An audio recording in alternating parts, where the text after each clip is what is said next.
Hello गाई जय Jagannath welcome कर गोटे मिनी ब्लॉग को सकाल सकाल उठी माँ ठाकुर पूजा साथ रोसैबास करते आम खाई मार मोर बाहरी गलु मार्केट अधा बाटे टिके देखाईगला माँ कि समय ता सहित छिड़ा कथा है आम डायरेक्ट पलि आसलु पानी कोइले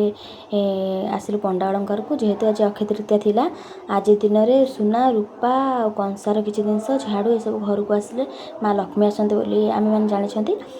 से सपिंग कलु आ कौन सपिंग कर देखेबी तापर मुझे जो कैप्चर करदेली लसी पीकी डायरेक्ट पलि आसलु बैतरणी आसिक माँ कंसा किणवाई गला कंसा बासन दुकान को सेठी तार देखुला सब ओजन कर जानते तो कंसार रेट केते तापर से जिनस जहाँ भी कहला से भाईना देखा ये गोटे गड़ू देखिली मत बहुत बढ़िया लगे तापर ये मोर गोटे सांगटे देखा आप देखो तार देला पड़ना सी आसला बैतरणी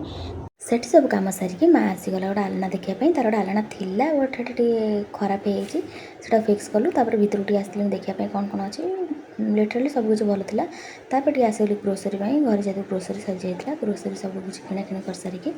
मुझे आसिक भर ठिया हावा खाऊली तापर किणी सारिकी माँ सेपट जाता परिवा आने माँ परिवा नहीं आसला आम मार मोर बाहर आसलु गाड़ी जेटी दूर रहा ये देखो सूर्य देवता मसली को धरा पकई दूसरी अति गोटे तापर फिक्स कर आलना टाक से नवाक आसलु सी आनी गाड़ी लोड करदे तापर आलना गाड़ी आगर पलैला आम मार मोर पचर आसलु ये अधा बाटर आसी देखिए कि छोट छोट छुआ मिसिकी दौरान पणा से पीदे आसगली thank you for watching guys love you all Tata.